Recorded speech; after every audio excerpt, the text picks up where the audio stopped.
அனைவருக்கும் வணக்கம் ஃப்ரெண்ட்ஸ். இன்றைக்கி நான் வந்து சப்பாத்தி செய்ய போகிறேன்.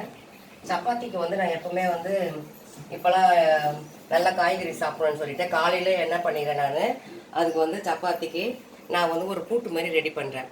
எப்போவுமே நம்ம கூட்டுனா கொஞ்சோண்டு பைத்தம்பருப்பு போட்டால் போதும் ஃப்ரெண்ட்ஸ். ஏன்னா அது கொஞ்சம் டென்சிட்டியாக இருக்கும், ரொம்ப அப்படி தனித்தனியாக இல்லாமல் கொஞ்சம் டென்சிட்டியாக இருக்கும். அதுக்காக தான் நான் எவ்வளோ போடுறேன் பார்த்தீங்களா, ஒரு 2-3 டீஸ்பூன் தான் போடுறேன்.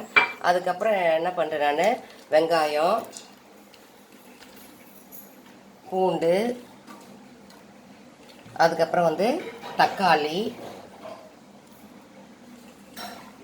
அதுக்கப்புறம் வந்து அவரைக்காய்,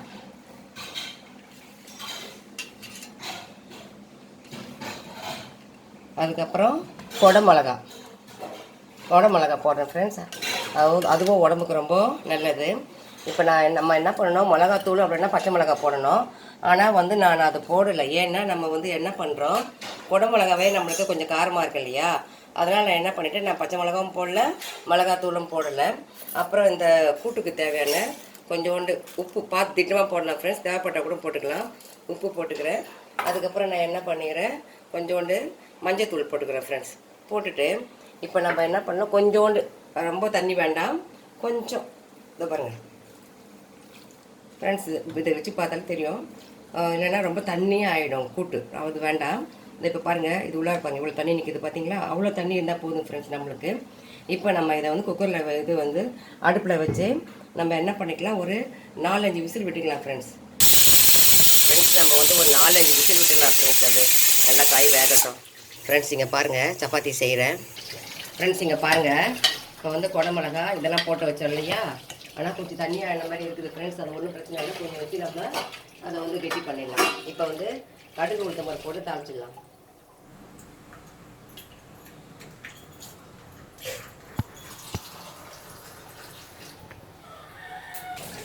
ஃப்ரெண்ட்ஸ். இந்த கடுகு உளுத்தம் பருப்பு நான் தாளித்து கொட்டிட்டேன்.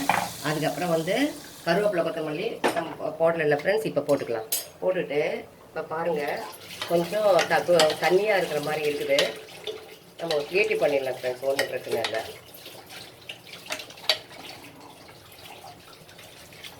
ஃப்ரெண்ட்ஸ் இங்கே பாருங்கள், இந்த கூட்டு என்னென்ன நான் போட்டேன்னா, வெங்காயம், தக்காளி, பூண்டு, குடமிளகா, அதுக்கப்புறம் வந்து அவரைக்காய், இதெல்லாம் போட்டு பச்சை மிளகாய் போடலை. ஏன்னா குடமிளகா வந்து காரமாக தானே இருக்கும், அதெல்லாம் நான் போடலை ஃப்ரெண்ட்ஸ்.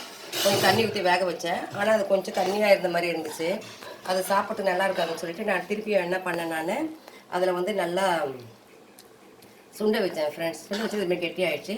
இப்போ நம்ம என்ன பண்ணோம், சப்பாத்திக்கு நம்ம இது மாதிரி போட்டு நம்ம சாப்பிடலாம் ஃப்ரெண்ட்ஸ். சப்பாத்தி வந்து தக்காளி தொக்கு இப்படி தான் சாப்பிடலாம், குருமா இப்படி தான் சாப்பிடலாம். நம்ம ஒரு நாளும் ஒரு காய்கறி வச்சு நம்ம சாப்பிடலாம் ஃப்ரெண்ட்ஸ். சுகர் பேஷண்ட்டுகளுக்கு ரொம்ப நல்லது, எல்லாருக்குமே இது நல்லதான், சத்துள்ள ஒரு உணவு தான் இது. சப்பாத்தியும் கூட்டும் ரெடி ஃப்ரெண்ட்ஸ். தேங்க்யூ.